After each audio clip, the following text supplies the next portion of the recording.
হ্যাঁ, আজকে আমরা শিখব টোটাল স্টেশন মেশিং এর ডাটাটা আমরা কিভাবে অটোক্যাড ডাটাতে কনভার্ট করব। তো প্রথমে আমরা টোটাল স্টেশনের যে ডাটাগুলা সেটা আমরা আমাদের মনিটরে নিয়ে নিয়েছি কম্পিউটারে। সেই ফাইলটা হলো এটা। তো এই ফাইলটাকে এখন আমরা ক্যাট ফাইল করব কি করে।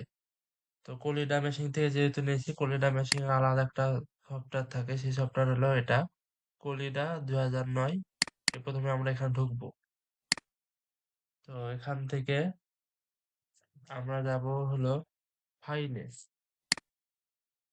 ফাইলে যে ওপেন, এবার যে ডাটাটা আমরা নিব এই ডাটা ক্লিক, আবার ওপেন। ডাটাটা আমরা এখানে চলে আসলো।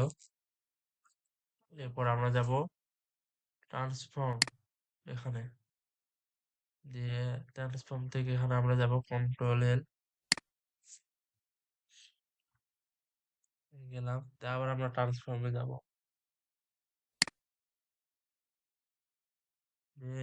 যেটাতে আমরা যাব কন্ট্রোল ই, এখানে আসলো। এখানে ফাইলের নাম দিব আমরা। ফাইলের নাম আজকের তারিখ দেই 12/2/26।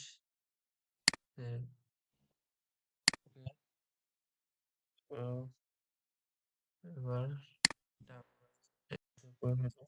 নো দিতে হবে এখানে, নো চেঞ্জ। আমরা ফাইলটা আসছে না করে চেক করবো। এই যে আমাদের এই কলিডার ফাইলটি ক্যাট ফাইলে হয়ে গেছে।